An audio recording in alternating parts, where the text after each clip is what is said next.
Today we're celebrating a vintage Christmas, where nostalgia shines and holiday decorating becomes an art of memory and charm. First, we're in Fort Worth, Texas, where a vintage holiday curator transforms a cozy home into a glittering wonderland each year, layering garlands, twinkling lights, and thousands of heirloom ornaments to create a joyful and immersive celebration of the season. Next, we travel to a home where Appalachian heritage, bold color, and personal storytelling shape a holiday world of handmade paper chains, lush garlands, and a dazzling tree adorned with nearly 1,500 glass ornaments.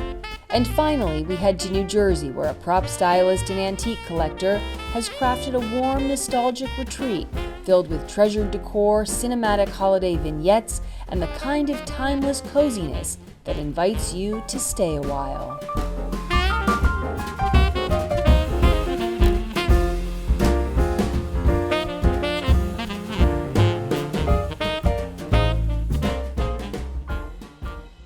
You're watching Homeworthy, where we believe every home has a story. Step into an enchanting holiday world in Fort Worth, Texas.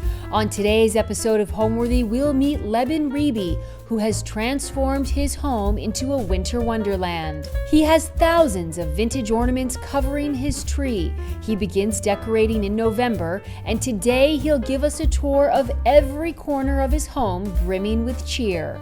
As a vintage holiday decor curator, Leben has an amazing talent for infusing every space with nostalgia and spirit. Enjoy! Hi Homeworthy, I'm Leben. Welcome to my home in Fort Worth, Texas. Come on in.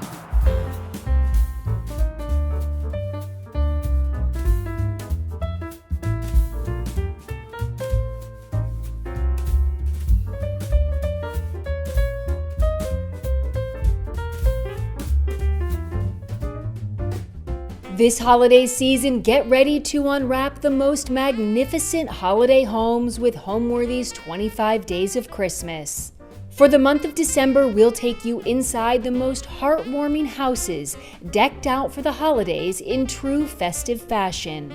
From twinkling lights and elegantly trimmed trees to sparkling ornaments and cozy holiday charm, these homes capture the warmth, wonder, and beauty that make this season so special. So join us as Homeworthy celebrates 25 Days of Christmas. The magic starts now.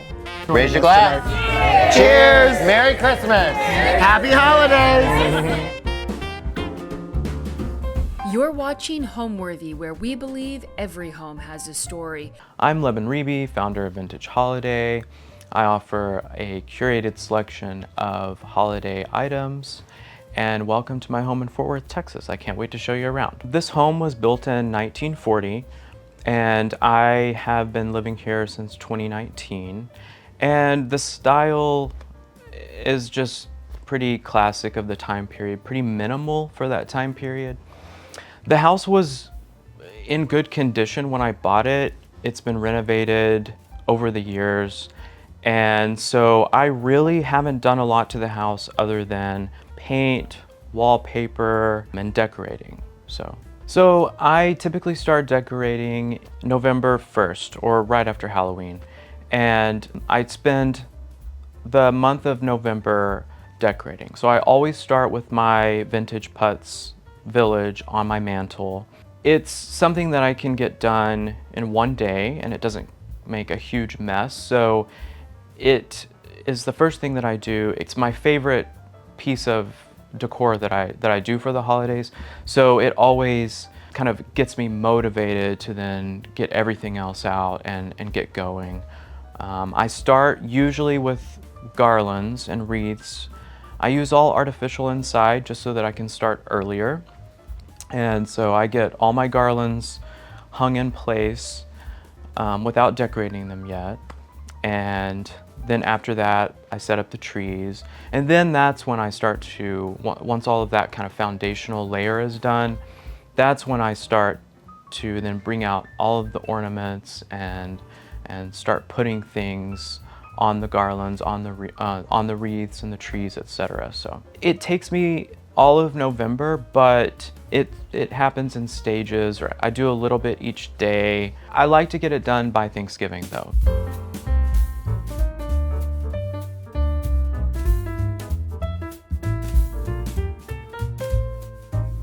All right, welcome to my living room. So this is a little passageway between the front door and the rest of the house. So here I have a little desk that I just think is super cute and adorable.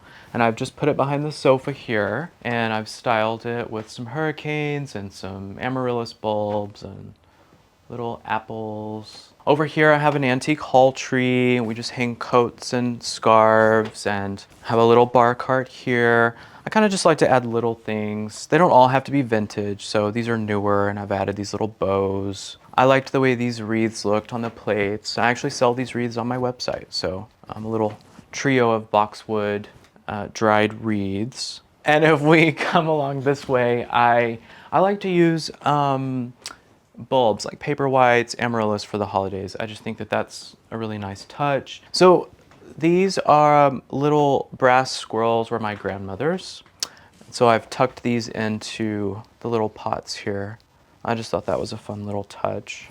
I found this antique clock. It was $25 and I just had to have it. I like to use just old things that I find at antique shops. I found this painting. I love the frame. I love the painting. It has some flaws, but I like it that way. I almost buy nothing new. So almost everything that I have is pre-owned, antique, vintage. Including all the furniture. I only have a couple of pieces of new furniture. For the living room, I have used mostly red, so red ribbons. I just think this dark red looks nice against the green and with all the dark colors in the room. With my fireplace, I decorate the mantle with my vintage putz houses each year, and I like to change them up. I can fit about 9 on here, and I love these little lampposts. They're just so cute. And people ask me how I light it all the time. And I've kind of created my own custom electrical system for it that's all hidden by the trees and the snow. I made these trees a couple of years ago. And then these are bottle brush trees. I add these little old, I think they're called lead flats. They were made in Germany, and they're just the perfect scale for these little houses. These houses were made in Japan in 1920 and 1930, and putz houses were also made in the 40s and the 50s and the 60s, but they were a lot smaller. These are kind of elaborate, detailed versions, and I just fell in love with them. I saw a collector who did a village like this. She has the most incredible houses, and I just had to recreate something like it. So I started collecting them, I think in 2017, and I've built a pretty good collection, and I like to switch them out each year. But I have my favorites. Like, I love this church. I think this church is just fantastic, and that Santa on it is original to that church. There's also a little original Santa here.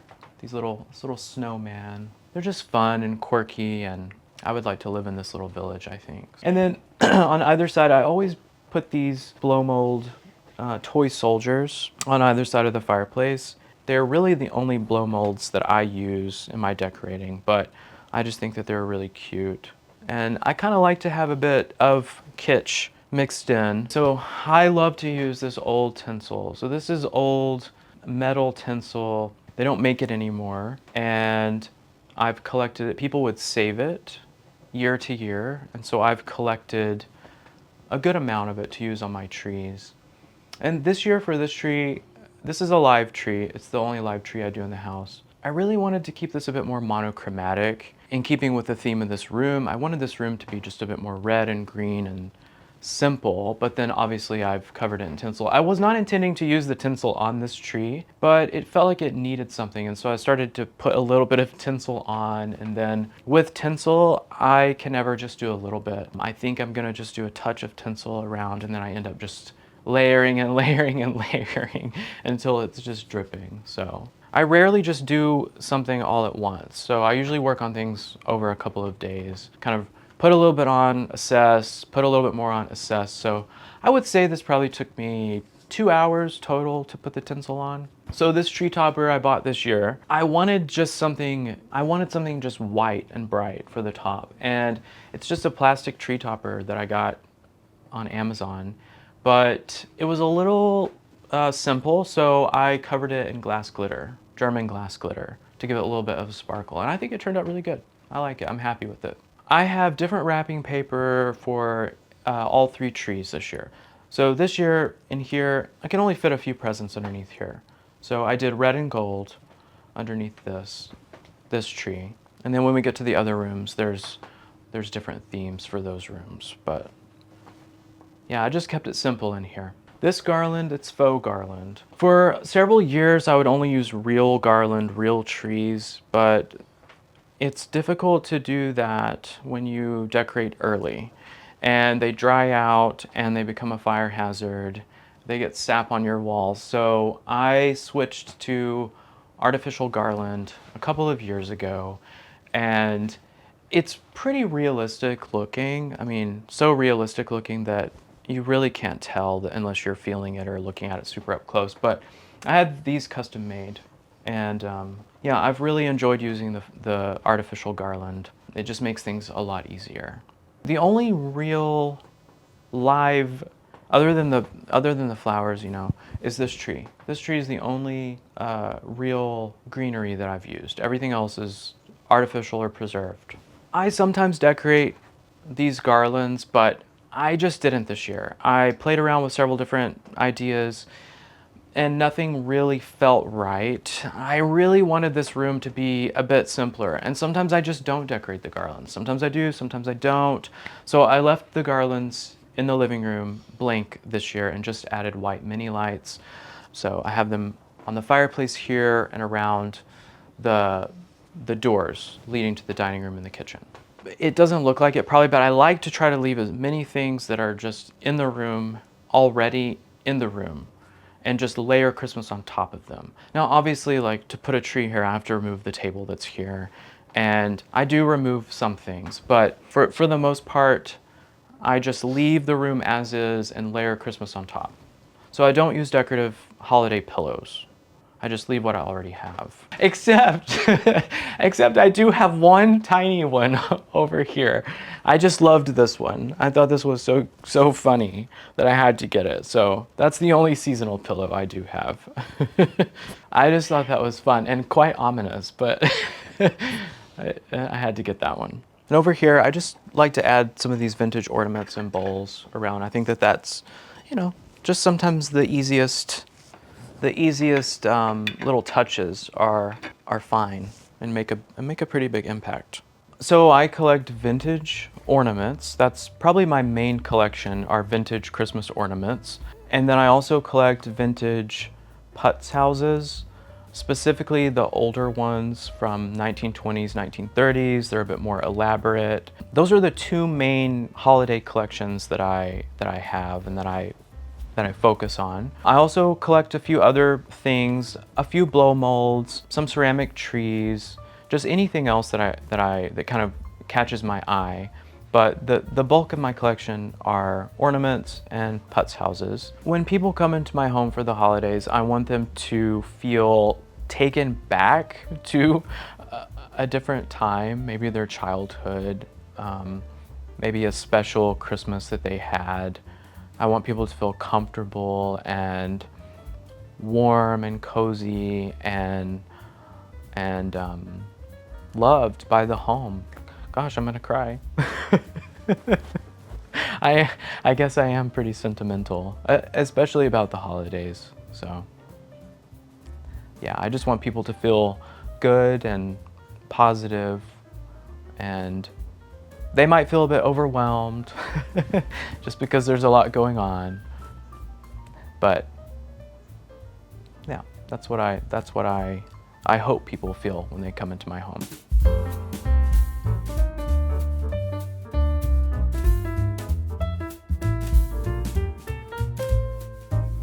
Now we're from the living room heading into my dining room.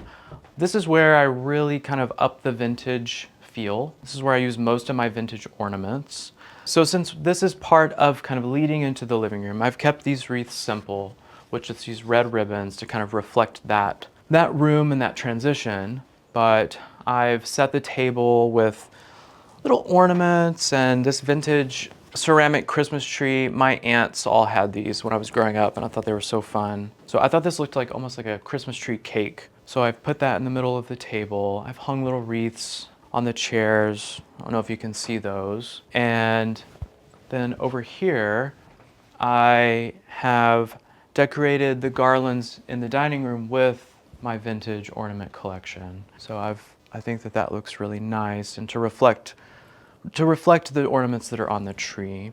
And so this is my little vintage Santa mug collection. And one year, I really struggled with how to display them. And one year I set them on top of these Delft vases, which I have here year-round. And I just thought it was really fun. And so I've been doing that ever since. And then I add these little vintage bottle brush trees as well to give them like a little hat vibe. I don't know. I think they're fun. So I don't know how many ornaments I have. I've never counted. I have a couple of thousand at least. I use probably 3/4, 2/3 or so in this room. I have some that I never get out because they're too precious to me to display, but I have sourced them all over. Estate sales, antique shops, eBay, Etsy, really just all over. And I haven't really bought any in the last couple of years because I have too many. And being in this old, small home, there's not a lot of storage. So it kind of helps keep the collection under control. Also with my collections, I really like to display them. I know I just said I have ornaments in storage I don't use, but I really try to display everything that I collect. So I don't like to just collect just to have it in some storage building, you know, across town. I really want to use most of it if I can. So to attach these ornaments, I just use ornament hooks and I just hook them in. Thankfully, this garland is pretty, there's a lot of branching. So they're pretty secure. Actually, I decorated this garland with ornaments before I lit it with lights. I forgot to put lights in it.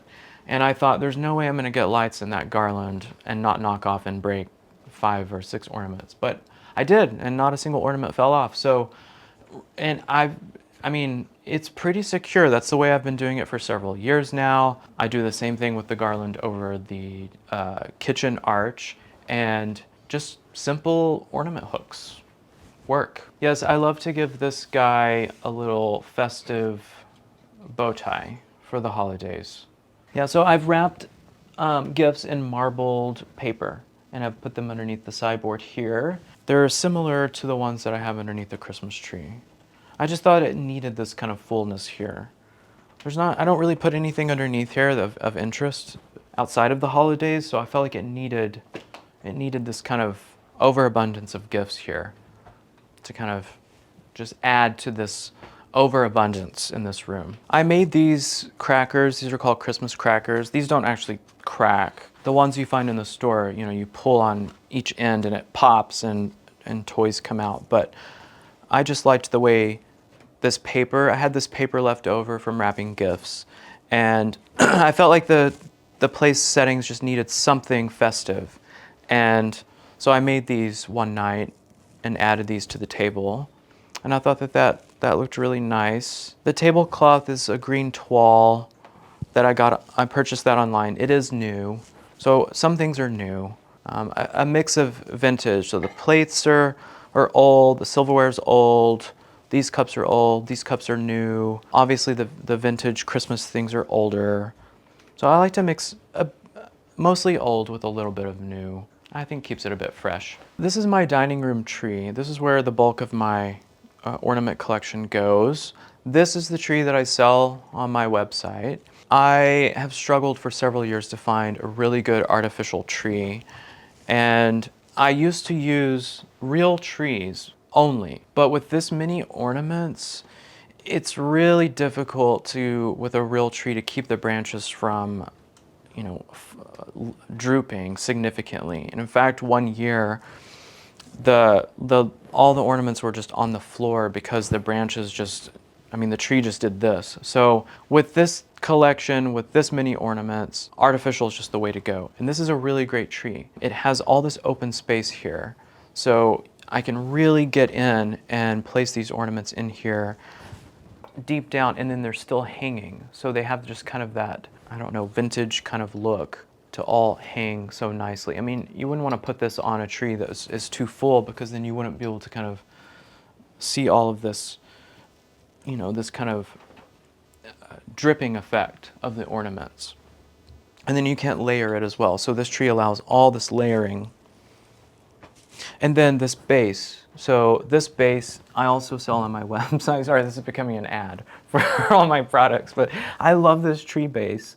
I struggle with what to do underneath the tree, so I normally just put a bunch of gifts, and I always think that looks great, but having this antique style tree base, I just think makes the tree look, I just think it looks really nice. It dresses up the tree. So, and then I've topped the tree with a vintage tree topper. I think it was made in Poland. And then I use these vintage style LED Christmas lights. These don't get hot. My friends at True Tone developed these, and these are just the most amazing thing.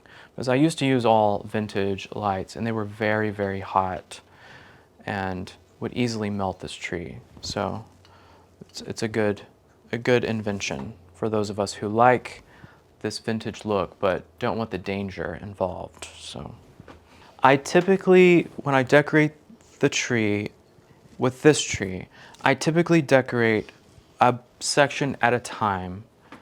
So my ornaments are all stored by size but all mixed together. So I don't get all my big ornaments and put the big ornaments out.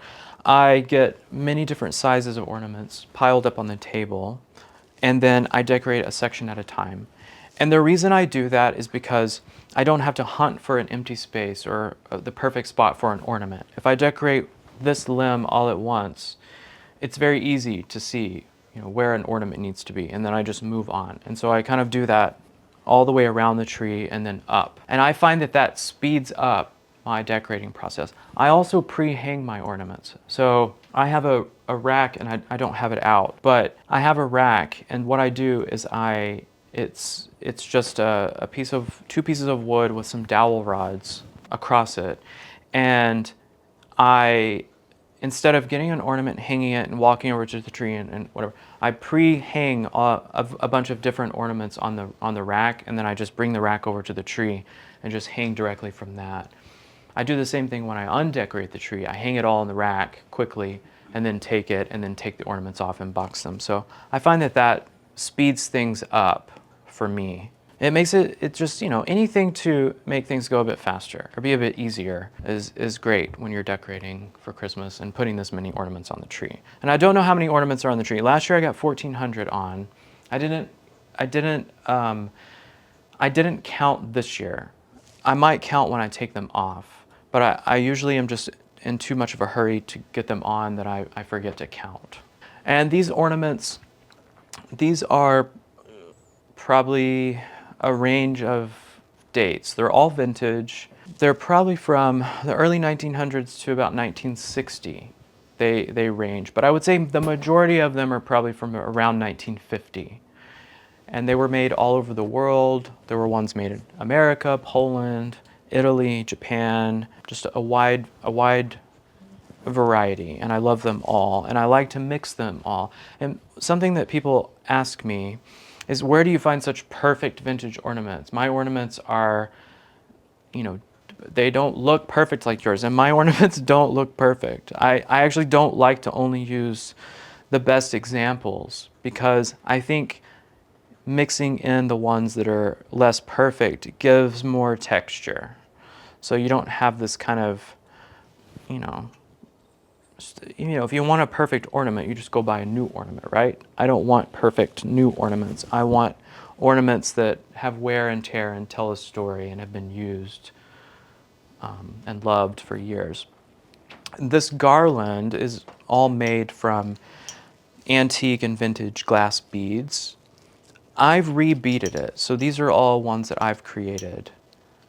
And oftentimes when you find these old garlands, they're not in very good condition. You have broken beads or strings, or they just don't look very good. So I take them apart and I make new ones.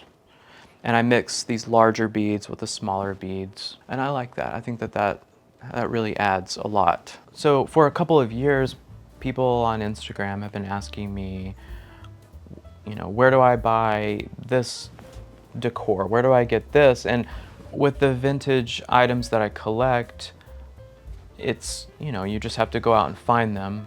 I mean, I can sell a few here and there, but what I've realized that people struggle with is, and I have struggled with, is finding an artificial Christmas tree that looks real, that has a really nice shape. So this year I released a line of Christmas trees that I think are realistic, easy to decorate, really show off ornaments and give you that kind of vintage, just cut down from the tree lot feel that is so hard to find.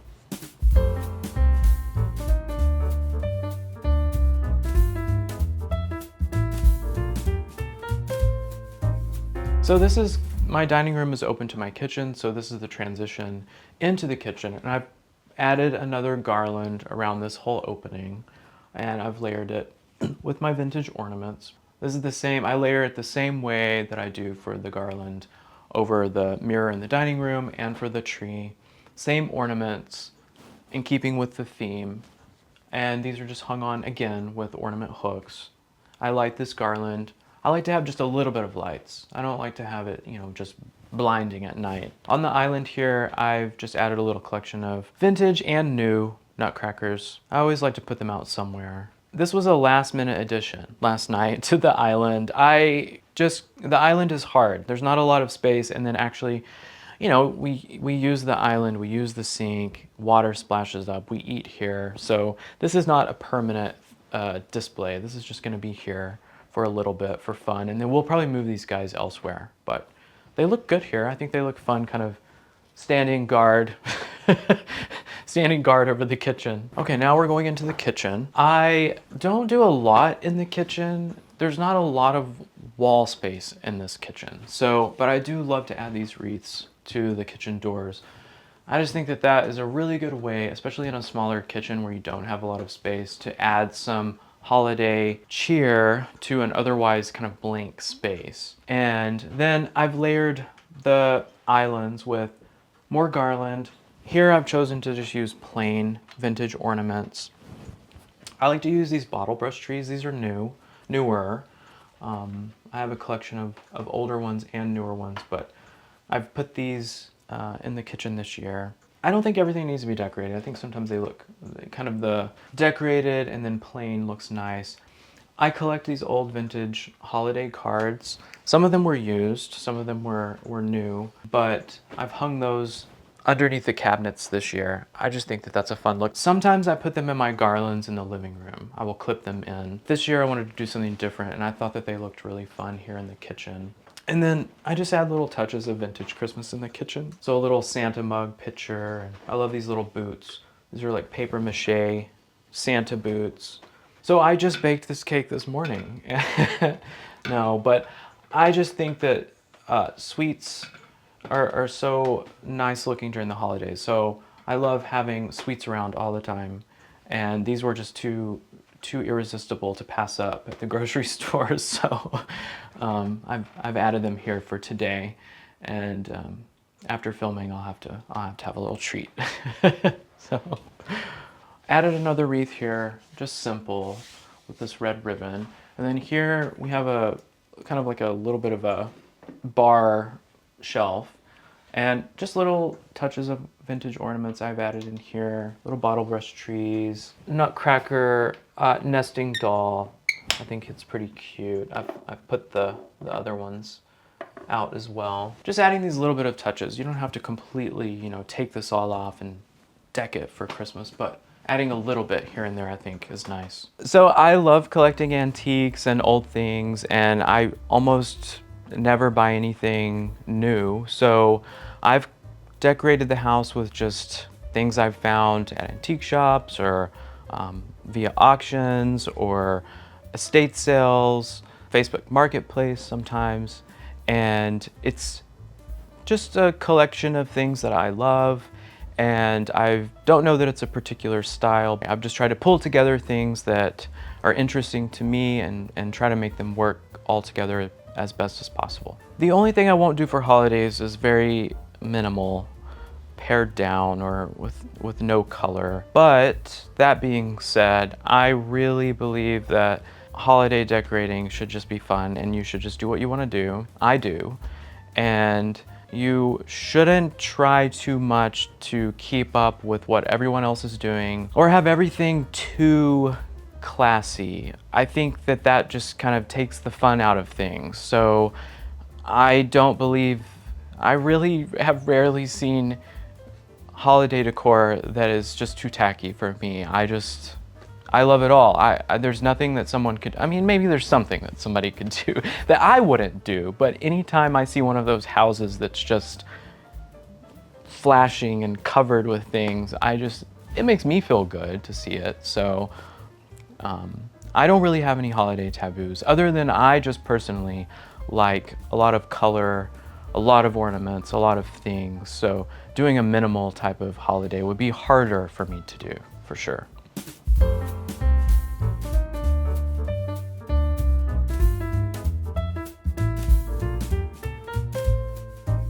Here we are in the Willow room. So I call it the Willow room because we've used this wallpaper by Morris & Co. that is called Willow. And so I think that the name is fitting. And this is actually a model of my house that I made. It's not completely finished. I need to add a few details, but this is a model of my home that I've made in the style of the putz houses that I have on the mantle in the living room. This room is a completely different look than the rest of the house for Christmas. I wanted it to be more of a natural botanic feel, so I've just added some walnuts here to the side. And then these wreaths here, I've just layered with dried oranges that we dried for the holidays. And then this is actually a dried allium from our garden, and I've added dried elements from our garden to the Christmas tree in this room. I always like to add little personal things as we can. And then for the bed, I've put this garland over the bed here. I thought that was really nice. I added some more dried oranges and just a couple of kind of orange velvet ribbons, just to give it a touch of kind of like an old world type of Christmas feel. And then for the bookcase, I've added the same wreaths that I have in other areas of the room, but I've put brown ribbon, and then I've added this garland along the top here with more dried oranges. There's a collection of little Staffordshire figures on top there. I am drawn to red and green just naturally. So most of the home has elements of red and green in every room, just all the time. I'm just always drawn to that. I love gardening, so there's also a lot of botanical elements. So the wallpapers are kind of botanical. A lot of the fabrics are botanical prints. So for the tree in the Willow room, I wanted it to be more natural. So I've added dried oranges, and we dried all of these oranges ourselves. I've added the popcorn garland with some dried cranberries. I just love popcorn garland. I think it's so fun. I think it works pretty much on every style of Christmas tree. And then I have added some vintage plain ornaments to bring in some vintage in here. And then these are actually alliums that I dried from my garden. And I didn't have quite enough to fill in this tree. So I'll dry some more this next year so that next year I'll have more. But I couldn't resist. I just thought they looked so fun. So I had leftover wallpaper, and so I just wrapped gifts that matched the wallpaper on the walls for this tree. But I think this tree will evolve. This is my first year doing a tree in this room. This is the first year that this room hasn't been a total disaster, and so. But I'm really liking the look of this tree in here. So I think I will just kind of continue to add to this over time and add more dried elements from the garden. And I added these little candles as well. You can see that they were lit. I did light them one time. It was very scary. I wouldn't recommend it, but I had to do it. I had to do it one time, and it was fun but dangerous. So I don't recommend doing that. But I love the look of real candles on a Christmas tree. Just that kind of really old, before there was electricity kind of feel. It's just I don't know, so romantic, I guess. In this bird cage, so I got this bird cage, this vintage bird cage at an estate sale, and I added some limbs and some vintage and antique glass clip-on birds. So these were made to be clipped onto the branches of a Christmas tree, but I couldn't resist putting them in this bird cage. It just seemed fitting, and I just think they're super cute in there. These paintings I got at an auction, and I got them because this guy over here, I just thought he was so interesting looking. I don't know why, I just thought he was so funny looking and so serious and so, I don't know, but he's just hilarious. So I had to have those. And I actually thought I was only going to use them at Halloween because they're kind of scary. But I put them in here and I just thought that they went really well. So they're fun. They just look like caricatures of paintings, but they're old. I mean, I think I'm not exactly sure how old, 1800s, I'm not sure, but they're fun. So yes, I did all the Christmas in here to kind of just go with the theme of this room. And I really think that orange and green go well. I think that that's fun. When you add these dried oranges to a green Christmas tree, it's just a fun look. And I tied some ribbons on. I don't usually do a lot of ribbons on the tree, and the reason why I don't is because the tree that I did before I started decorating with vintage Christmas, I did all ribbons, and this was back in 2016, and I hated it. It was horrible. It was awful. So I've been kind of adverse to using ribbon on trees since, but I did it on this one, and I think it's subtle on this one, and I think it works. So, and then I just like to add other little touches. These are old bottle brush trees. I think that they kind of fit with the theme in here. And then little pine cones mixed in.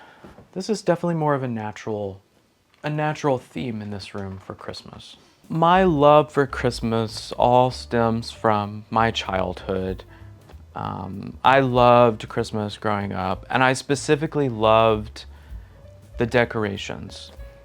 I just thought that they were just so fun and magical, and I couldn't get enough. I was obsessed with Christmas lights when I was a kid, and thankfully I had grandparents that kind of indulged that obsession. And one year my grandmother and I just got every single strand of lights that she had ever had, and we just stapled them everywhere, and we just had the most fun. So I mean, my love of Christmas comes from just trying to recreate that feeling that I had when I was a child of just, all that kind of wonder and excitement. And so I definitely decorate differently than the way my family did, but I think that there's elements that I bring in. My grandmother on my dad's side, she always had a strand of lights, I mean, just everywhere, like in every garland. So I try to light most of the garlands if possible. And I had two sets of grandparents on both sides who were very into Christmas decorating and making the holidays just super special for their grandchildren. And so that's where a lot of it comes from. Just trying to keep that feeling going. And yeah, so that's why I do it.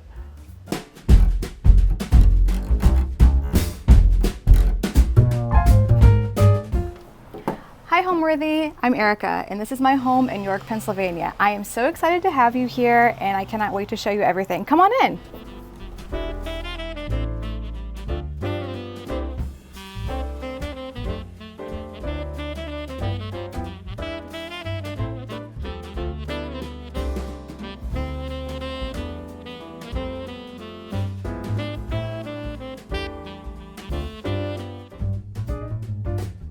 This holiday season, get ready to unwrap the most magnificent holiday homes with Homeworthy's 25 Days of Christmas.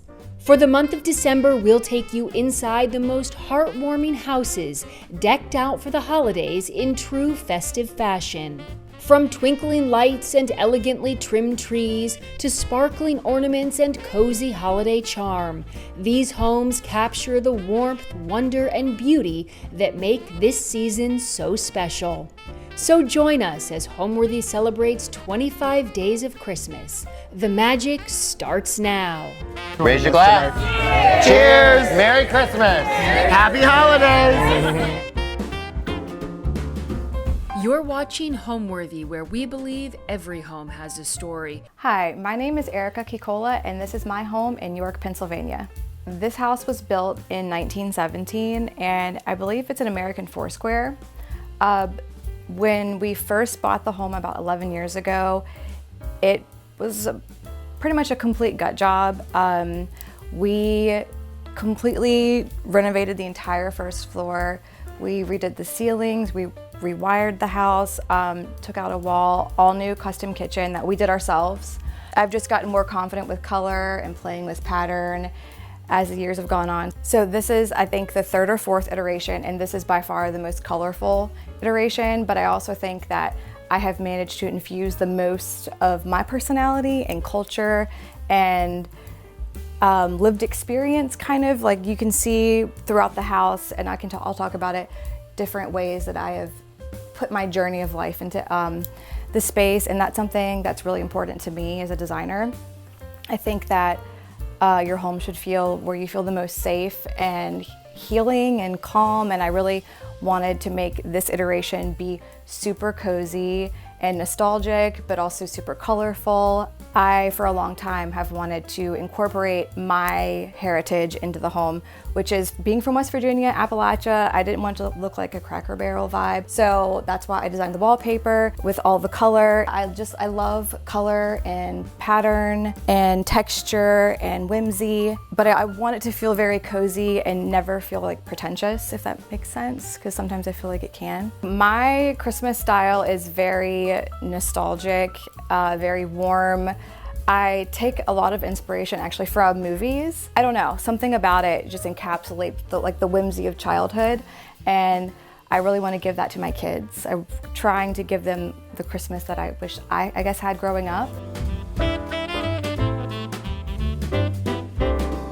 Okay, so this is my living room, and it's very Christmassy in here. This is a multifunctional space. We do not have an entryway, so I have a little play kitchen off to the side for my daughter, and this is the star. This Christmas tree probably, I would say, has maybe 1,400 to 1,500 vintage glass ornaments on it. I usually take about 2 weeks to decorate this tree from start to finish, and it is definitely a labor of love and a labor of hate whenever I have to take it down, because it is so time consuming to wrap everything and unwrap everything. But it is just so magical. My favorite comment that I'll get sometimes on social media is that it reminds them of an I Spy page. And I love that, because really you look in and you will see I have a little Santa. We've got little elves in here. I mean, I put ornaments all the way to the base of the tree. So there's just layer upon layer of magic in here. I had my daughter start, I usually do popcorn on the tree, but she really didn't like it, so I ran out of time. But I do, that's like my final step in the last few weeks before Christmas, is to put popcorn and sometimes cranberries and popcorn on the tree. My son has requested that since he saw it on Mickey Mouse years ago, so I always do that for him. So I would say this is one of my favorites. I love pink, and I love hot pink especially. And then I love to collect, let me find one that's right here. Here's one. These, I think they're satin or silk vintage horses. And I have a few others that are on rockers throughout the tree as well. Oh my gosh, there's so many things on here. I use vintage reflectors, and then these little also reflectors. I have little vintage candy canes hidden throughout. And these were handmade ornaments that I got this past summer at a yard sale. This little Mrs. Claus, I love her even though she's like singed up there. And I got this. This is a paper mache Santa. I found him at a flea market for $5 this summer. I was so excited. I think he's so fun doing his little split. And these little bells right here, these were my great grandma's, and I always remembered seeing them growing up because I was raised by my grandparents at their house, and I'm so glad that she gave those to me. Over here, I used to make vintage ornament wreaths, and this is one that I made about 5 years ago. I got my little Russian doll Santas here. I've had those for probably 10 years. This is one of like my favorite first vintage ornament, like thrift finds, if that makes sense. These are wooden vintage deer that my grandparents gave me, and then I made paper chains. You can see I doubled them up over here to hide some of my cords. And then I saw on TikTok, I cannot remember the user's name, but she was doing like every day a Martha Stewart craft, and so this was a Martha Stewart craft, one of her old books, making tassels out of the construction paper, and I thought that was just such a genius idea. We have that, and then all of this is vintage ornaments. I made this bow out of the garland, and then I only have 2 up, but I made the stockings using the little Busilla felt kits. Pink and red are my favorite colors, and I try to incorporate them as much as possible in every space that I decorate, but I do like how they pop against the blue in here especially. I did consider doing a blue chain, but I changed my mind pretty quickly on that. So no, I don't really ever do a theme. I just do what I want to do. I will say there are a lot of bows this year, so that's kind of a theme, I guess, but I don't really do a theme. I use what I have and then make the rest. Maybe one of my favorite things ever. Earlier when I got it out of the box, it wasn't working and I almost cried. My husband fixed it, so it's a little music box.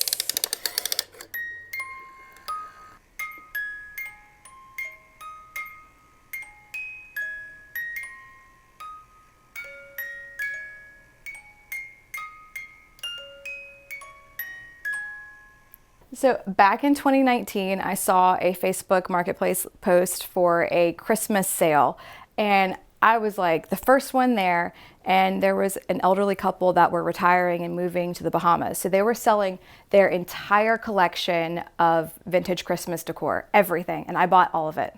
And I think I maybe paid $200, and I got so many ornaments, so many linens, and this was one of the things that I got. And it's really special to me because I could tell that it was really difficult for them to part with it. And they talked about how their kids loved it growing up. So like, I don't take that lightly, and my kids love it. And that's a huge reason why I love decorating with nostalgic and vintage Christmas items. All right, so we're gonna move over to the other side of the room, and I have this large gallery wall behind me with the wallpaper that I designed.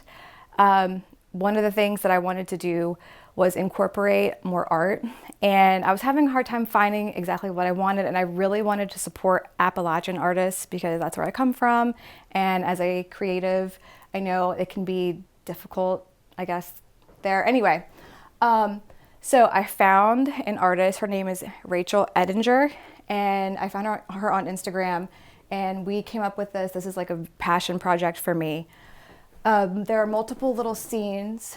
So this scene with the water, I gave her a picture. I was raised by my grandparents, and I was raised Pentecostal, and I was baptized in like, "Oh brother, where art thou" style, like in like the little swimming hole in the creek.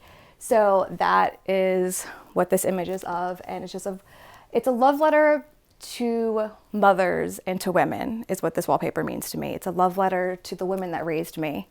So we only put women in the paper, and it's, doing motherly things, caring for their family. There is a scene on the porch and they're snapping beans, which is something that I did all the time growing up with my grandma. There is a scene of working in the garden, which is something I did working with my grandma.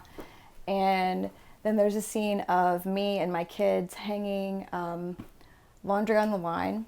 And you can see like the rolling hills and the mountains behind us. And then on each little, I guess, tile, there's a border. And I got the idea to do that from pictures that I found of, I think they were Russian children's books, and they had these borders, so I use that as a way to incorporate more things from our culture. And so this is a pepperoni roll, which is a staple for West Virginia. Like, my grandma was a lunch lady, and she has made thousands of them in her life. And so it's just something that's super cool and important to me, and I thought it would be really fun to sneak that in there somewhere.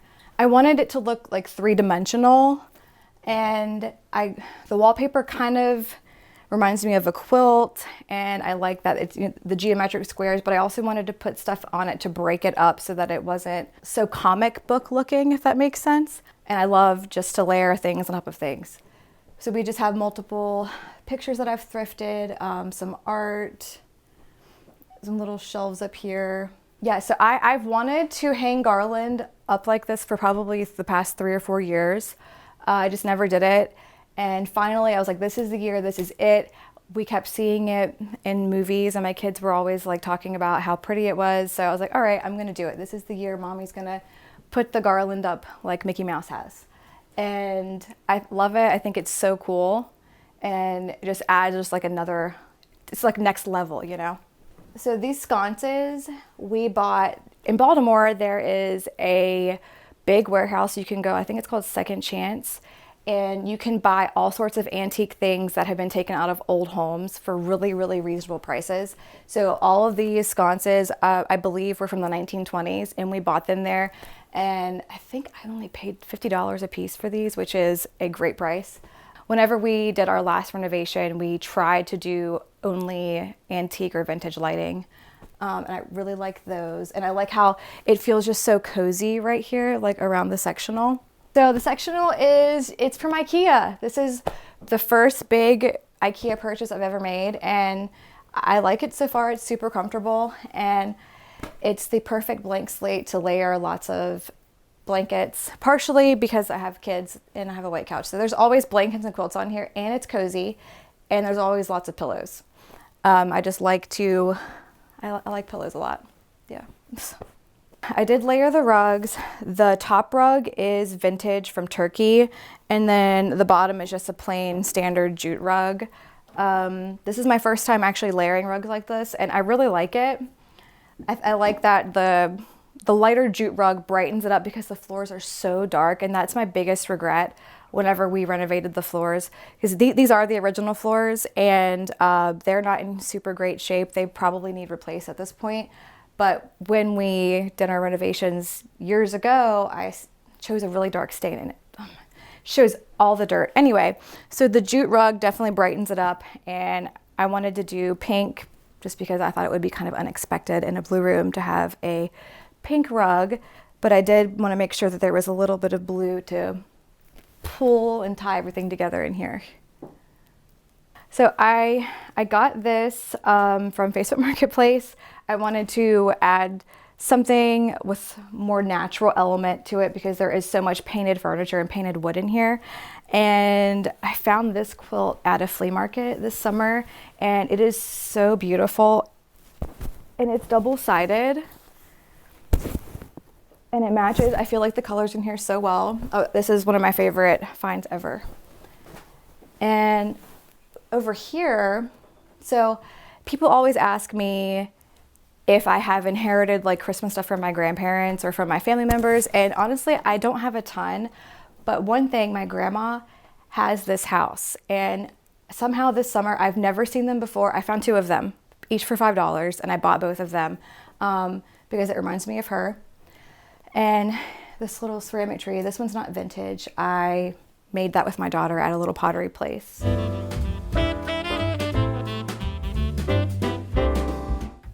Okay, so now we're gonna move into the dining room.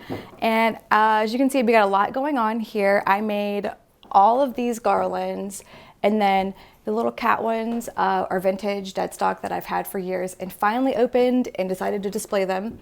We've got plates, deer antlers with ornaments. We have a lot of Christmas going on in here. So when we renovated this, I wanted to color drench it in yellow. This is open with the kitchen. So on this side, everything is the same shade, but over in the kitchen, to kind of differentiate the two spaces, I did some wallpaper. We added this beadboard, and we put the sconces in here. And these are antique sconces that I got at Second Chance in Baltimore. I paid $8 for each of them, which is insane. We decided when we did our renovations to move the table over. So we moved the chandelier over to just maximize as much space as possible. And so now we're using the window bench as the seating on this side. And I covered the cushions with a sunbrella leopard fabric that will hold up with my kids. For the garland that I have framing the window seat, I found this idea on Pinterest and have wanted to do it ever since I saw it last year. And I just went for it this year, just layered mini colored lights. And these are True Tone C7s. And then I added some reflectors. Now this is 2 different garlands that I weaved together to make it fluffier. And then I made paper chains, and I did the dried orange garland. The wreath, I made that years ago. Above, we have tons of snowflakes. Now I do have, I think 3 or 4, these are, pre-made, and I have some stars that were pre-made, but the rest of the snowflakes, me and my husband made them. Mine are the more juvenile looking ones, and then his are the ones that are really sharp and perfect looking. So we have a nice mix going on. This is an antique chandelier that I got on eBay. I did splurge on this. Usually I'm really thrifty when it comes to buying things, but I love it. I wanted something with color and with glass, and I couldn't find anything that was affordable. And I hung ornaments off of it. I specifically had in mind a chandelier that I could hang ornaments off of, because before I had a fringe chandelier that I made, and I just couldn't do that. So love that.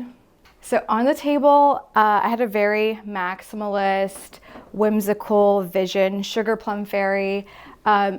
We made this mandarin tree. My lovely neighbor came over and helped me do this. And we pushed all of these cloves in here. And actually, my 2-year-old helped do this, which was super fun.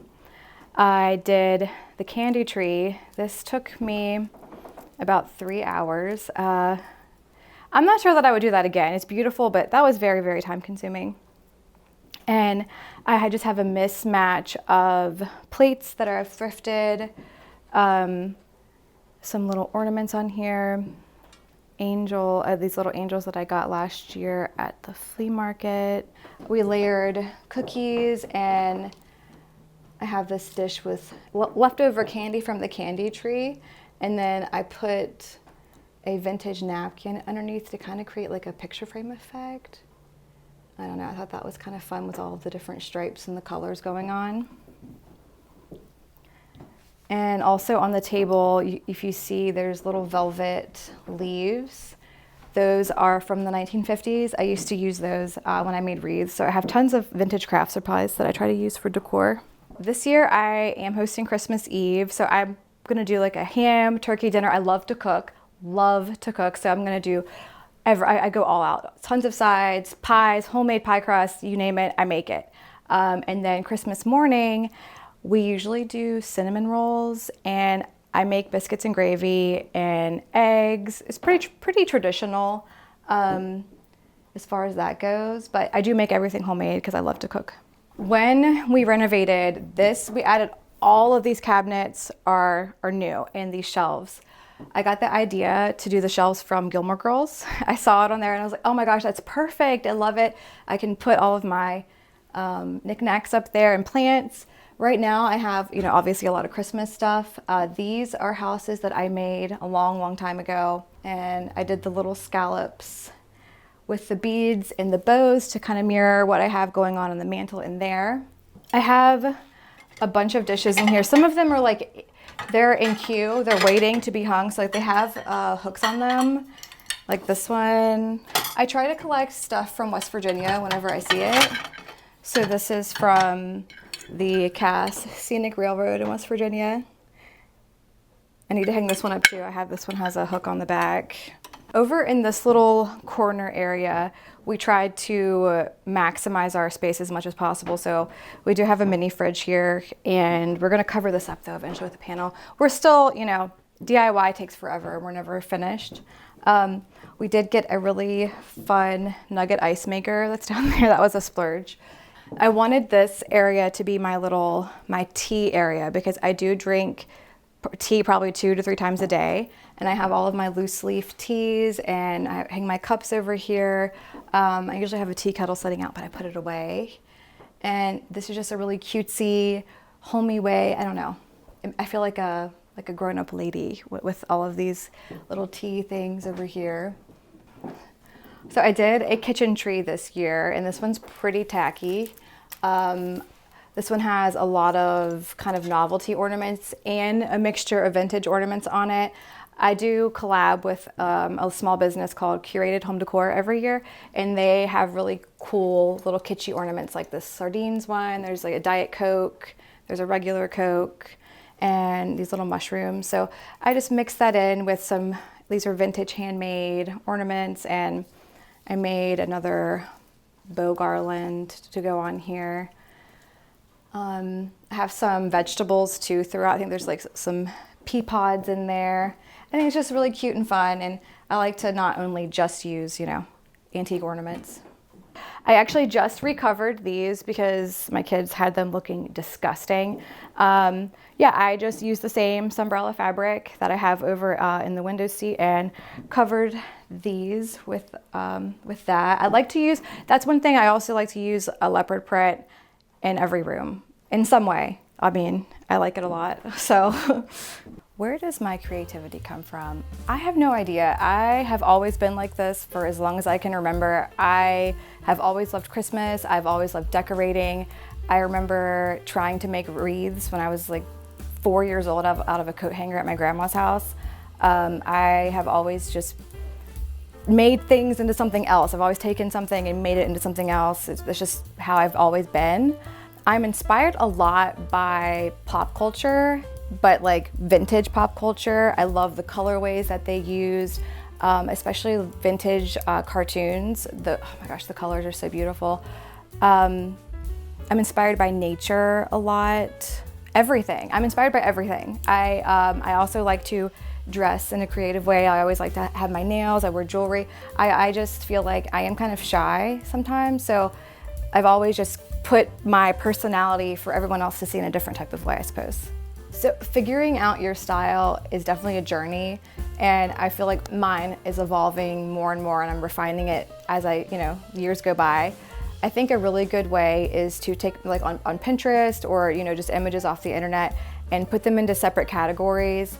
Things that you love but are too afraid to try, things that you kind of like but don't like and aren't sure why, and then things that you definitely don't like. And then within each category, especially the one where you can't put your finger on what it is that you're not sure of, you can kind of start to see consistencies within patterns. I feel like that's really helpful.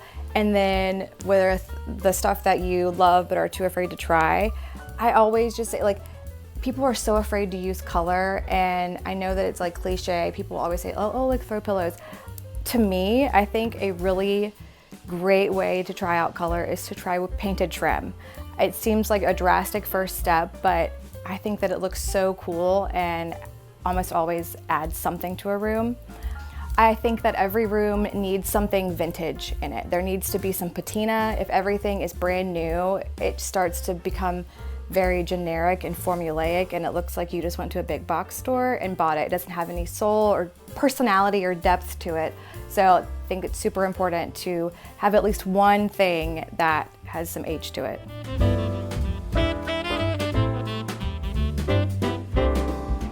All right, now we're going to transition over into the kitchen area, and I love to talk about this little shelf here.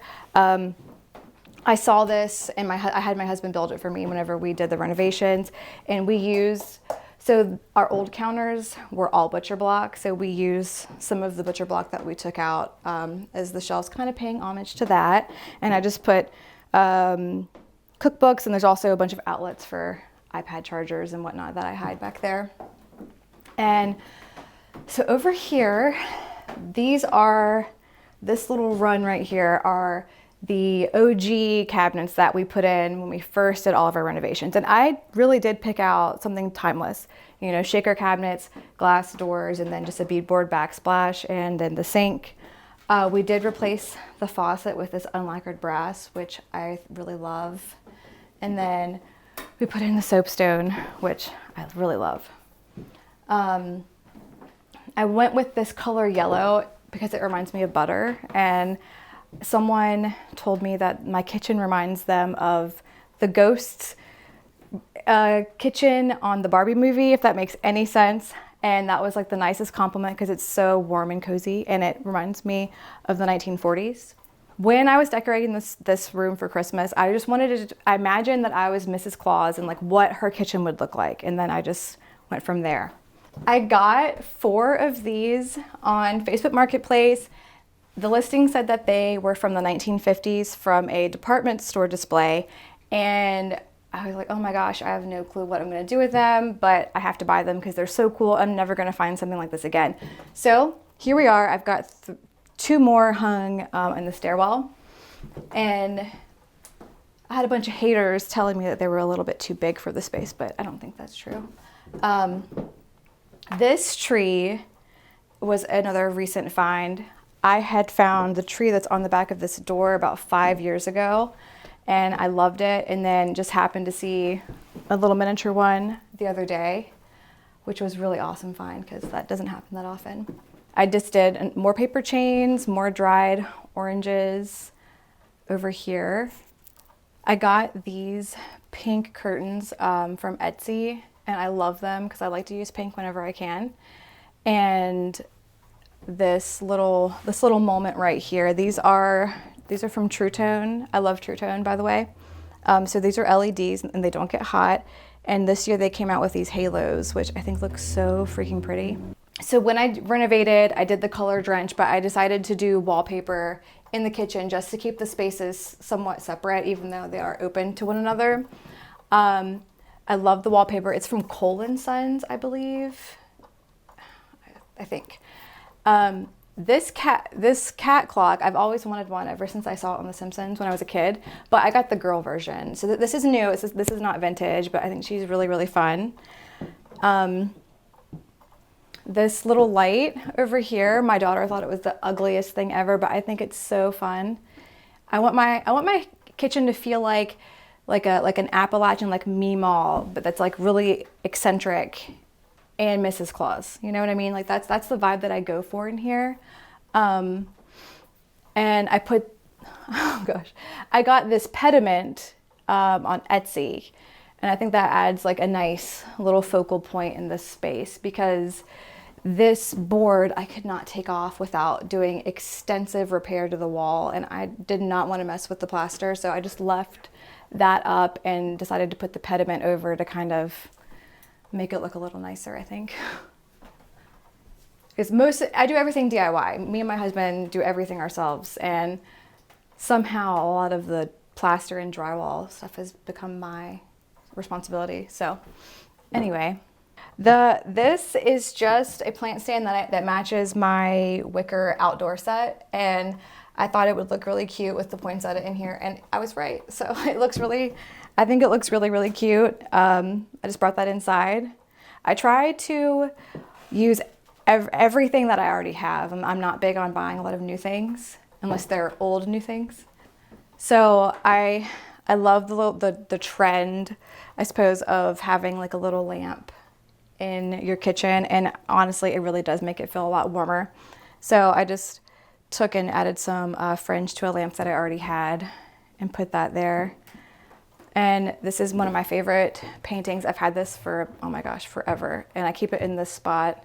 So I just put a few of my little putz houses up here, and I like to use die cuts too. So I always put these little reindeer right here because I think it's really fun having them hop across the windows.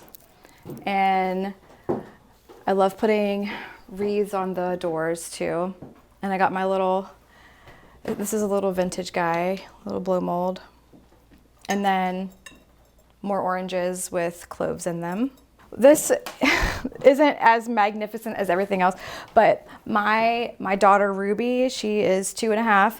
She found a big bag of these cookie cutters at the thrift store.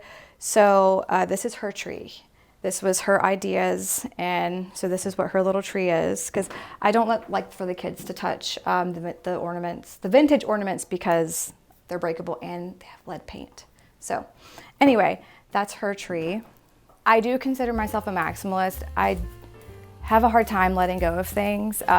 We did do some deep cleaning this past summer, and I got rid of things, and I'm already regretting getting rid of those things. Sometimes when you find something and you don't have a spot for it, you just know, you know what I mean? There are things that I've put out this year that I haven't used for like 4 or 5 years, and I'm so glad that I kept that. So it's kind of a hoardery answer, and my basement is pretty full of thousands of ornaments and all kinds of other eccentric things that I've thrifted and collected over time. My favorite thing about my house is how cozy it feels. It feels like I feel like you can walk in and expect to smell like cookies, or you take a nap on the couch with a blanket. It doesn't feel like you can't touch anything. Like you can put your feet up on, the ottoman, and just feel welcome and safe. I always kind of say it's kind of woo-woo, but like I do it for like my inner child. I try to create a space that I needed as a little girl. So now we're gonna head upstairs. I'm gonna show you my bedroom.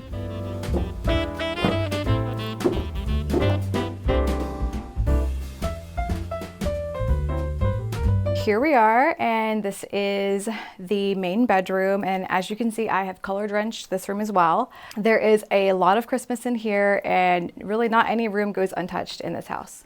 For the bed, I wanted to create a very glamorous moment, so we put up this canopy, and we just used like fiberglass frame, and I got curtains and then just bedazzled them with the fringe and the velvet ribbon on them. I got this headboard for $50 on Facebook Marketplace, and then I added the hot pink stripe here just to, I don't know, make it look a little better in my opinion, a little more fun. Lots of florals on here, mixing of patterns. I love this quilt. I couldn't find a pink rose quilt anywhere, so I bought this and just dyed it with Rit dye to make it the color that I wanted. And I was gifted this from Golden Yarrow, and they have beautiful, this is a duvet cover, but I love that it's chenille and looks like it's vintage. So as you can see, I have a leopard print rug in here. Again, love leopard print. My husband has no problems with the pink bedroom, none whatsoever.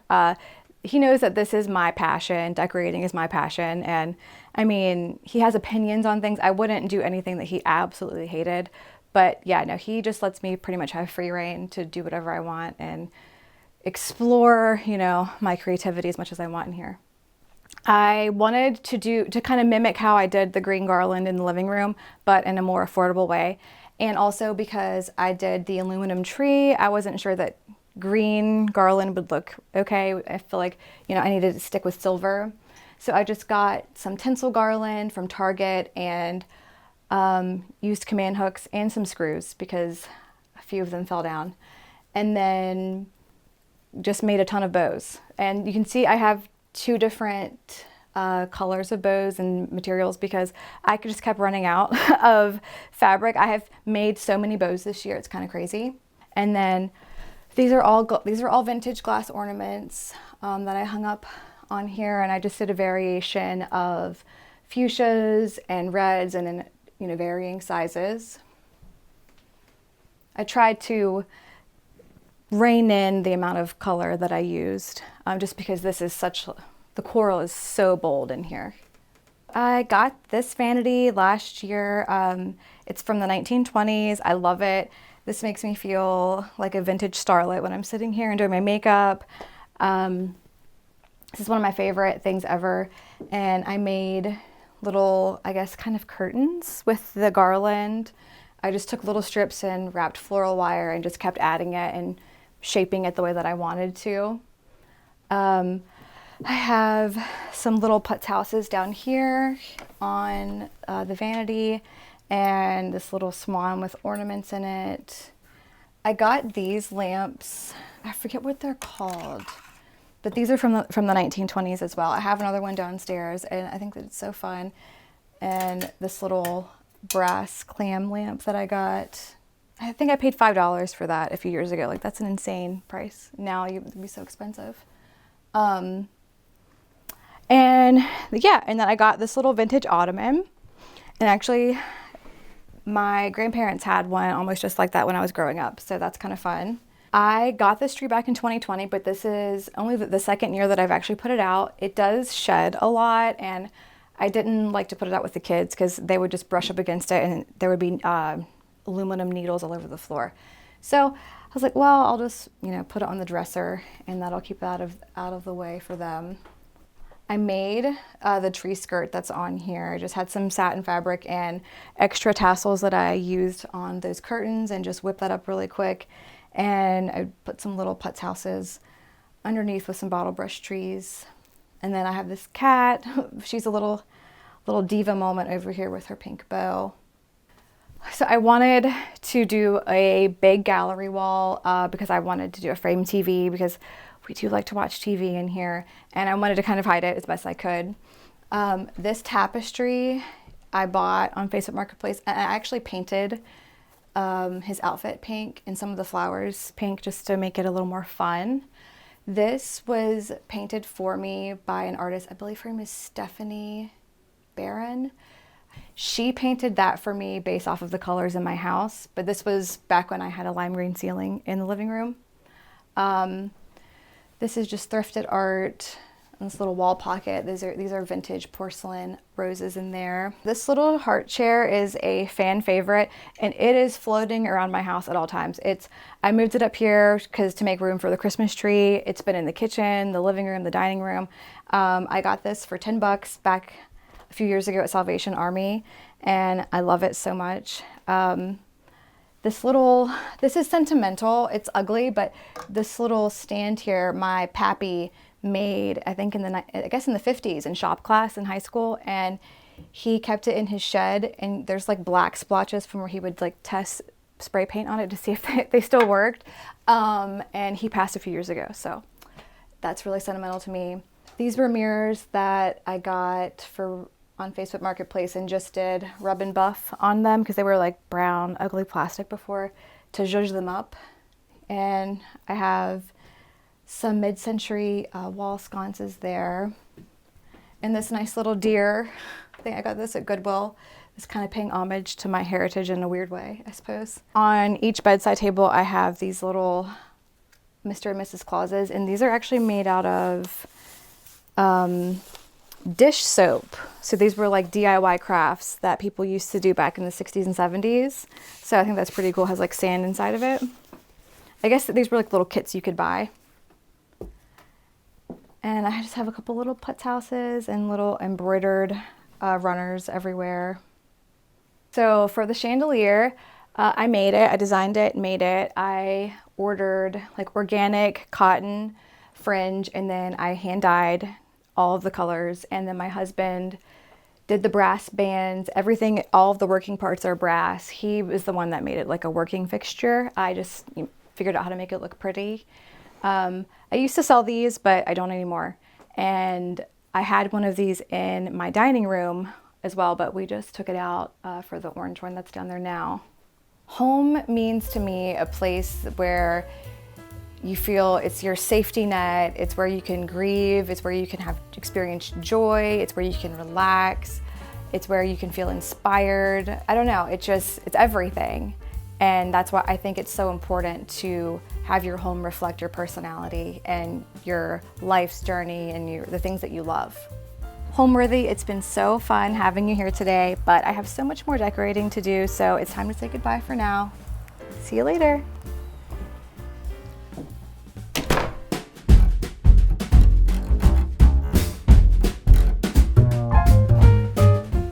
Hi Homeworthy, my name is Matt Allegretta. Welcome to my holiday home in New Jersey.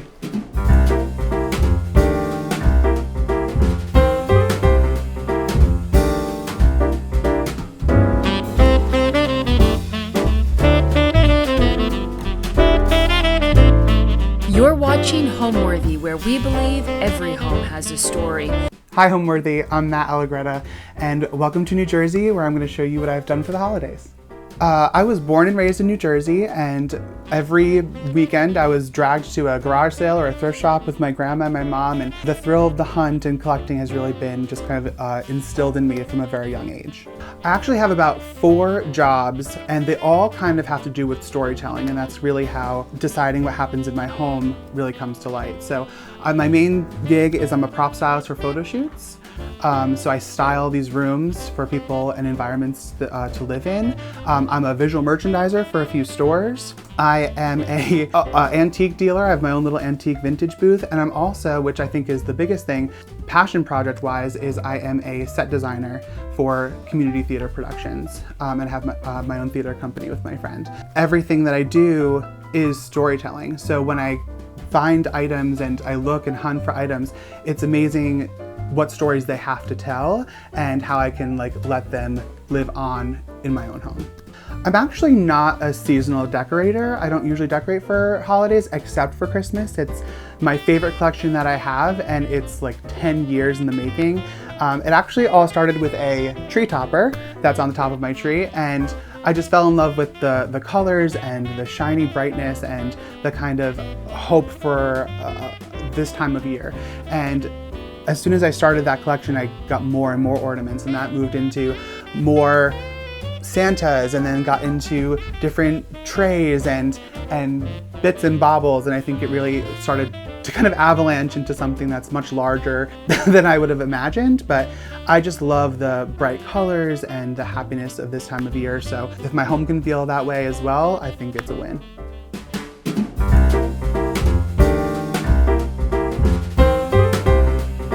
All right, welcome to my living room, which I feel like is the holiday hub of the house, mostly because of the Christmas tree, which is my tried and true favorite collection of all time.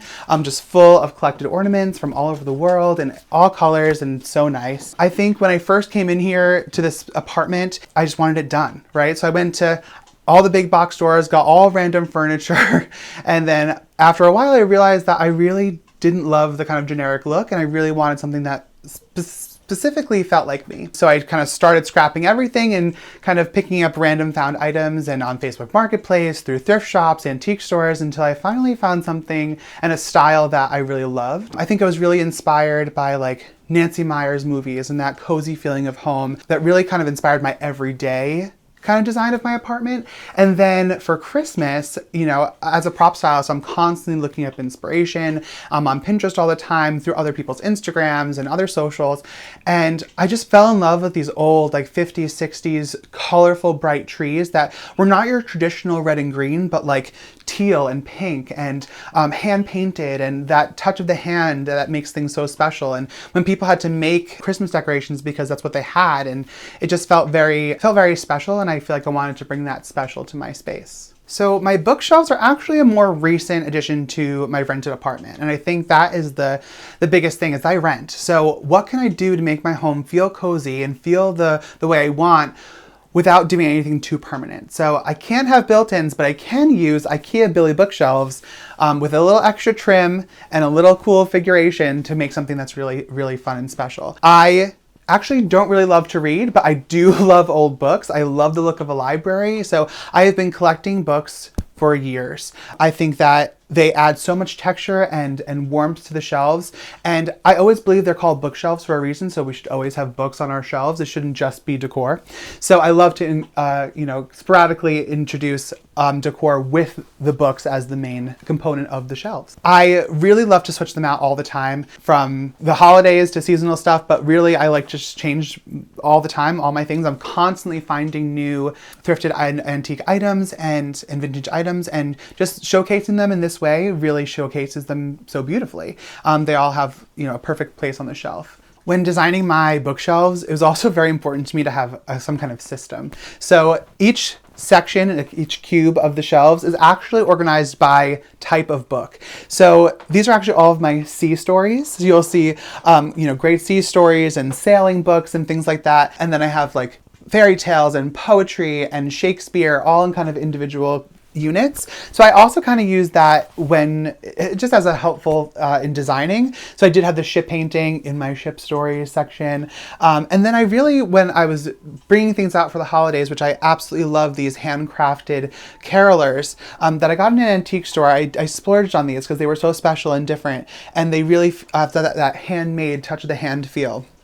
And I just loved the colors, and I could have switched out the art and switched out the books and made it more seasonally appropriate, but then I just loved the backdrop of the colors, and it really didn't matter that it was a ship versus a Christmas type collection. It really felt like that collected and found items really paired beautifully together just because of color alone.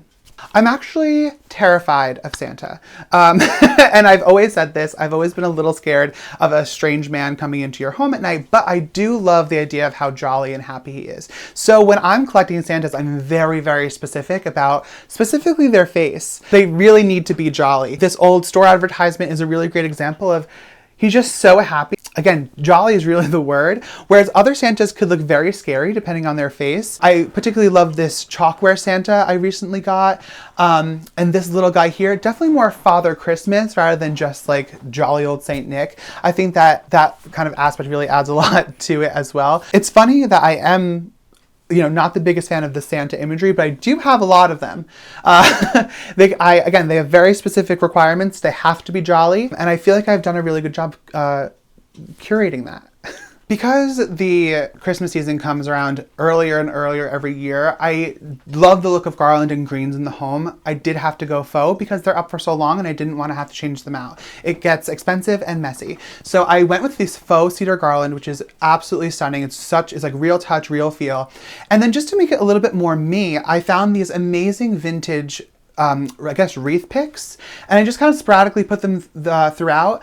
Because my holiday is less red and green and a little bit more like teal and pink, the pink really adds that holiday touch, paired with some fun ribbon, I think really creates a whimsical and holiday look without being traditionally red and green.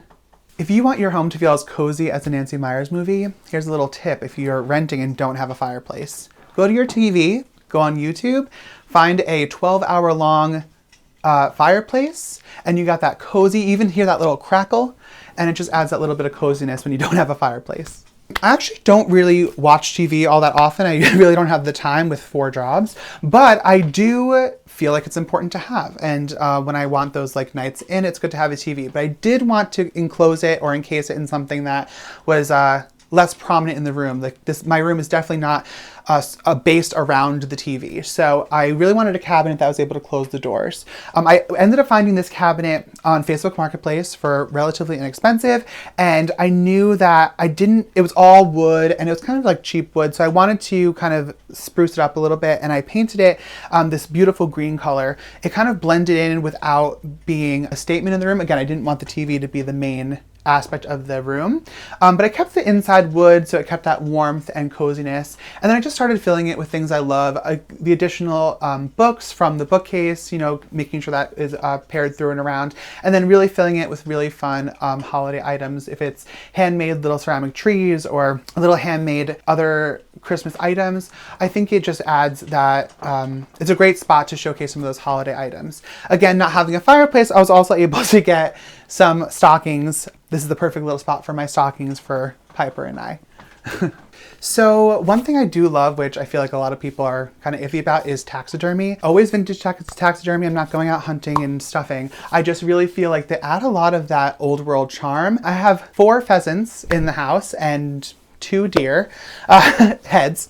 And I really feel like they are in the same realm as art, and how I would change art on the walls and how they feel more sculptural and kind of warmth. I also love the fact that I kind of give them a second life, a way to live and be loved in my own space. So all throughout my house, and you'll see on the tour, I love stranger art. This is one of my favorite portraits. This is a thrift find actually in Vermont. And every time I post him, everyone's like, are you related to that guy? I'm actually not. I have no idea who this is, but I do love to make up stories about who he might be. And I think that a lot of people are a little, put off by stranger art, especially if they don't know them, because they can be a little creepy. But I really do believe that these portraits are of people, and someone took the time to paint them, and they loved them so much that they were able to capture their image, and then they were kind of tossed out. And I feel like I'm really able, and you'll see I have a whole hallway full of them. I'm really able to give them a second love in life, that they get back on the walls, and they're back to a prominent part of my life. Of course, then I pair it with my taxidermy as well. Again, he just adds a nice charm. And actually both of these I got in Vermont when I was there. Lighting is so important to me, and I think so important to a home. I actually, in preparation for this tour, went out and got the proper bulbs so that all of my lamps are the same warmth. So important. And I think that because lighting is so important in the home, finding the right lights that not only are task driven, but also beautiful are again, so important. This is a great spot for me I will work here a lot of times. I needed a light that was not only going to light the room and the space, but actually be useful to me. And I think so much of what I love to do in my design is it functional and is it beautiful? I think form and function are kind of hand in hand in design, and making sure that something is beautiful, but also in its most purest form useful, really, I think is how I kind of go about designing most spaces in my home. To get into the holiday spirit, and in most spirits, I do love to incorporate music. So I have my record player here. This is an awesome one because it's Bluetooth, so I'm able to bring my little speaker around the house and always have my holiday music going. I grew up waking up to the sounds of the old classic music. Every Sunday was the sound of making Sunday sauce, grilling onions, and Frank Sinatra in the morning. So I love that old school style of music, and it just is, especially this time of year, the most comforting sound. So I always have my record player going. And a great thing to find at the thrift shop is records. So let's move to the tree. I think the first thing to note is that this is a Facebook Marketplace find. This is my dream tree. And it's really important for me and for this look is to have a very sparse tree with lots of space for your ornaments to hang. My love for ornaments really started with this tree topper up here. It was the first thing that I found that I was like, wow, Christmas can be so beautiful, and not just that red and green, and it was this beautiful hot pink color, and I was like, that's how I'm gonna do it. So then it slowly began and slowly started going and really turned into one of my biggest and most loved collections. You'll see every different kind of shape in here, from like long skinnies to simple balls to teardropped to extra large to any kind of shape, including birds. Birds are one of my favorite things to incorporate in the holidays, just really throughout the tree. And I love the antique vintage birds. They're really rare. Well, not that rare, but they're very expensive and they're hard to come by for a good price. And this year I really wanted to add that really beautiful droopiness. So I added all these antique beaded garlands. And they're not that expensive, and I really feel like they add so much whimsy to the tree. But I think if anyone's looking to get this type of style tree, something that I personally love is making sure that your ornament is not hanging off of the tree, but right butt up against the branch. I think not only is it more secure, but it really adds like that really tight feel. That way you can really fill the tree. I think your tree should be more ornament than tree. So when you enter the holiday hub, the living room, I wanted to make sure I had this big grand entrance. So I continued that faux cedar garland throughout, added a little bit of that antique garland, and then I found this vintage metal banner, which I really feel like is like the perfect welcoming touch and really gives you the main idea of what's happening over here. When sourcing items for my home, whether Christmas or not, I mostly love to thrift. And why I love to thrift is really because of the cost. I think a lot of people use thrifting as an overall term when there is much more than just thrifting. There's thrifting, there's antiquing, there's consignment, there's lots of different variations of hunting, and that also really depends on your price point. I think I'm able to have so many Christmas items, and I've found so many Christmas items for an inexpensive cost because I've mostly thrifted things. I think that, one, I love the hunt, right? So that is the best part of finding any item. And I'm going to the thrift shop 3 times a week. I'm going all the time. The more you go, the more you find. I also say all the time on any of my socials, I call it ABC, and that's always buy Christmas, because all year round you want to make sure you're finding those special things. Christmas feels like a seasonal time, but if you're at the thrift shop, there's always something Christmas there. So you want to make sure you're always on the hunt, always an extra eye out for those green and red items.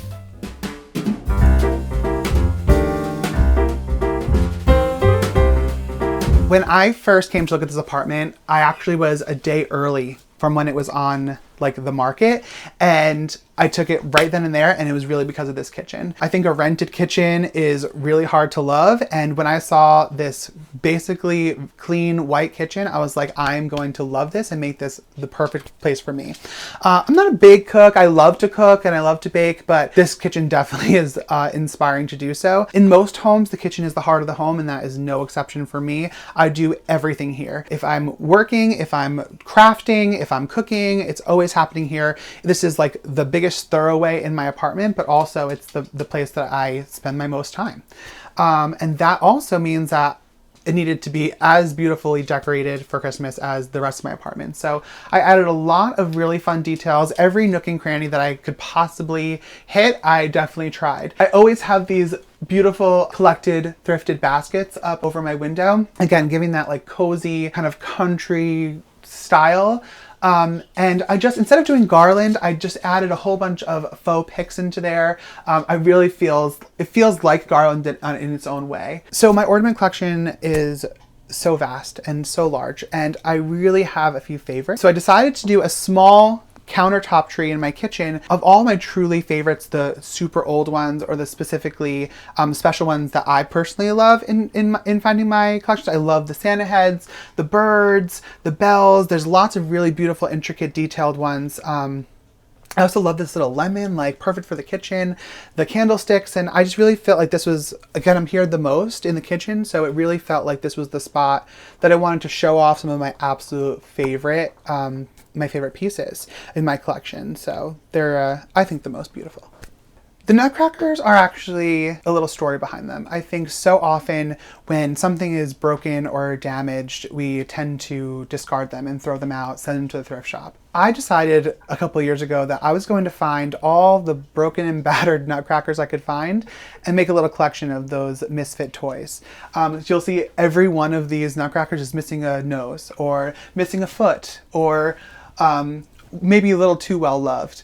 And I think that patina and that detail of that well-loved life is what makes an item just as beautiful as a brand new item. So this is my little collection. I like to keep them in the kitchen, and I think the layered effect of them really, anything in mass feels really substantial. So they just feel a very classic Christmas. When I decided to get a dog, I didn't want to bring a crate into the home, but I did want a space that I knew that Piper was going to feel safe. So I decided to take out the door of my kitchen cabinet, gave it a little wallpaper, added a bed, and Piper has her own little apartment within our apartment, and that's how she knows it. Just a space for her to feel comfort and safe without being caged in. I usually have art in there, but I did switch it out for a little wreath for the holidays, and it's just a space that she just loves. And even when I'm not home, this is where she hangs out. It's her little apartment, right, Pipes? In an all-white kitchen, it's really important to bring in warmth. And what better way to bring in warmth than with wood tones?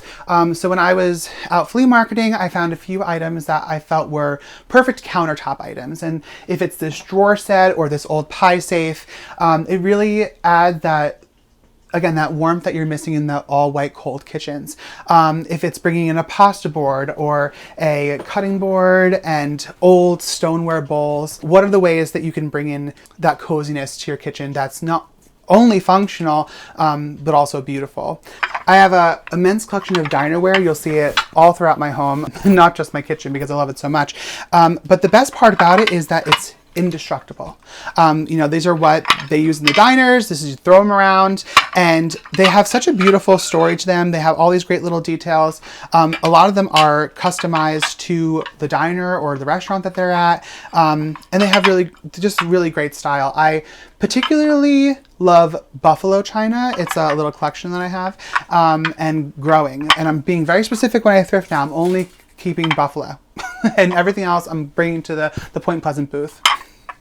I'm a millennial, so coffee is very important to me. So it's very important to have a coffee station in your home. So behind this cabinet, I have an immense collection of handmade mugs, but for this time of year, I do have a small collection of Santa mugs. And Santa mugs you'll find throughout different antique stores and stuff, they are pretty pricey, but they really are such an amazing part of the season. I always use them this time of year. I always have all of my friends over I kind of open my home as a coffee shop and have all my friends over throughout the day, just during the holidays, to see my home all decorated and just to have some coffee and some pastries and things. I like to decorate them with some trees while we're not using them, but having a coffee station is so important if you're a millennial, obviously. There's also so many thrifted items and antique items throughout. The tea cabinet is actually really good, something to talk about. This is actually brand new. I got it off a website, and it's new because it's stainless steel on the inside but copper on the outside. And then I personally took the time to patina it so it looked old, because I love the look of the copper pots. I just don't like the grime and crud of copper pot. So this gives me the look without the kind of grime. Again, I'm a renter, so not every apartment is going to be something I can customize to make perfect for me. I decided that I wanted to hide my washer dryer. I'm very lucky to have a washer dryer in my unit, but I didn't love the look of a stacked washer dryer. So I decided to do a floor to ceiling curtain. I hide all of my cleaning products, my brooms, my vacuums, and my laundry right behind here. So it definitely hides with some style. When I first moved in here with almost 7 years ago, I just wanted to get it done. So I went to Target and any kind of big place, and I got all random stuff, and I lived here for about a year and I hated everything I had. I was like, this is not me at all. And a year and a half in, I basically changed everything, and I really started the kind of secondhand home that I have.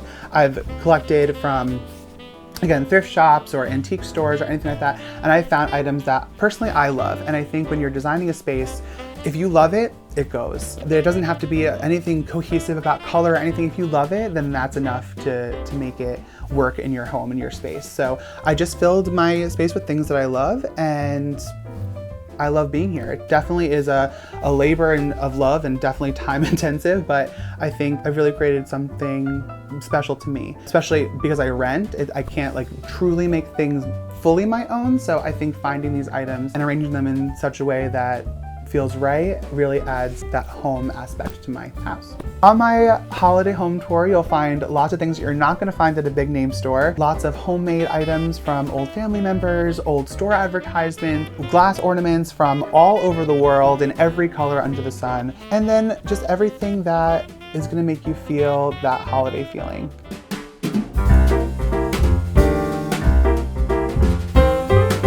So this is my landing, I like to call it, because this is really the first thing you see when you come into my home. It's a very small space. It was hard to figure out what I wanted to do with this space. This apartment doesn't have a natural place for a table and chairs to have a meal at. So I decided to kind of make this a small banquette type space. Again, really quite small, so it had to be a small table. And I found this one on Facebook Marketplace. It was the perfect size, perfect style. It's definitely wonky and well-loved and seen some age, but it really is the perfect place to work from home when I'm able to do that, and just have a meal. Again, I'm not serving an entire feast on this table, but for me and a friend, I think it's really great.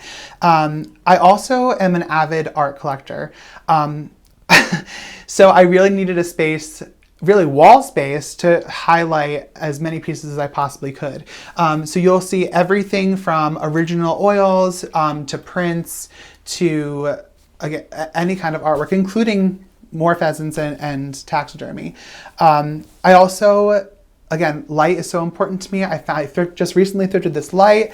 So on this side of the landing, I needed more space for all of my dinerware. So I've, again, Facebook Marketplace, found this cabinet, filled it to the brim with dinerware and some more platters. I have a bit of a platter problem. But I really wanted to make this space, again, since it's really the first thing you see when you come in, I wanted it to be the most holiday. So I ended up making this ornament tree. So I just took a cardboard core and hot glued a bunch of ornaments onto this tree. My love of Christmas collecting started with a tree topper, and this year I really wanted to showcase the tree toppers that I did have. I had all these, and I have probably 200 brass candlesticks that I've thrifted over the years. I use them for parties and all that kind of stuff. But I was like, I wonder how I can showcase these without having trees, right? So I just used a little bit of that stickum kind of wax, and I just put them in here, and I really feel like they showcase them so beautifully. You're really able to get the shine, and the look I think is so cool, especially paired with all the vintage ornaments here.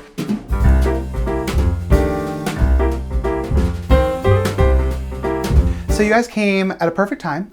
I was just in the middle of a kind of bedroom makeover, and I'm finally in a good place, and I really love it. So previously my bedroom was full of mid-century furniture, which is beautiful, but kind of my style has evolved, and the function of the furniture was less great for me. So I decided to do a big change around. I moved all of my furniture around, brought in older pieces that I felt were a better fit for the room and the style of the space. When I was designing this space, I think the biggest thing I wanted was a sanctuary that felt very calm and kind of a little oasis towards the end of the day. You know, with 4 jobs, I'm very busy, so rest is very important to me. So when I was deciding on colors and feeling and vibe, I really just wanted to go with warm and cozy. Even when it comes to the decorations in here, I wanted to stick with those like more woodsy tones. The tree is just silver and gold, very classic. I also added a lot of like stars and kind of celestial things, kind of to feel like that nighttime vibe. Just really wanted to have like a really restful space. I decided linens that were just like super cozy and soft, colors that really felt like rich and beautiful, but also just casual. I think that's the biggest thing, specifically with my bedroom design, is that it had to be casual. I live here, you know, making the space livable for me is obviously the most important. Beautiful is great, but I should make sure I feel the most at home. So I am a horse boy at heart. I think from a very young age, even my first bedroom had wallpaper cowboy borders around it. I've always had a love for horses, and that is the one thing that's really kept through my entire life and through all of my design choices. So I really decided to bring in a lot of equestrian type style art. So this is a print that I found and then got professionally framed. You'll see lots of horse imagery around my entire apartment, and any kind of horse figure. I have some brass horses, wood horses. It just brings me such comfort and really brings me back to kind of a beginning of time for me. I also love pairing, again, my love and collection of art. I recently went to an amazing estate sale, and it was an artist's home, and they unfortunately passed away, and they had walls and walls covered with their art. And very similarly to the portrait art, I really love that I was giving these paintings, these oil paintings, a second life. So because I rent, I don't have control over a lot of things, including my neighbors. I don't have the prettiest neighbors, so it was important to me to have a little bit of privacy, but also have a little bit of style. So I got this very easy to install kind of like cling film that added a little bit of extra charm to the window, but also added that little frosted privacy that I was looking for. And I think it's been a really fun addition to the room. Not only does it bring in kind of that old world style, but also the extra privacy that I was looking for.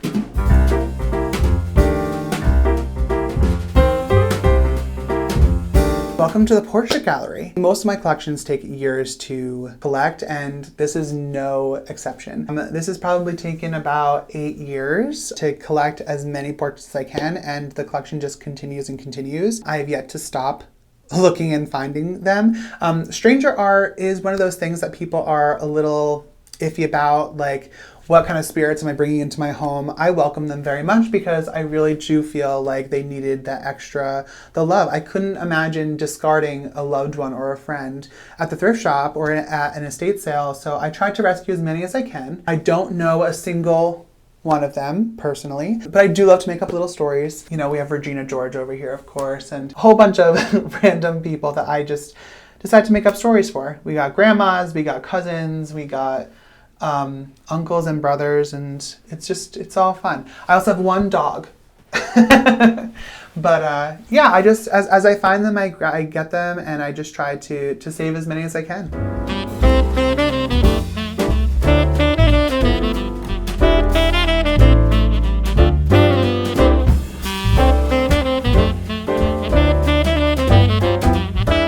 It's funny because when I think about my home, I think, you know, it's full of stuff, but really stuff is not what makes the home. Home is truly the feeling you have in it, which is why when you fill it with things that you love, it does become a special space for you. So it's hard to say what home is, because it's really what home feels. Happy holidays, Homeworthy. Thanks so much for touring my home, and I'll see you next time. Thanks for watching. Go to homeworthy.com for exclusive content and shopping guides.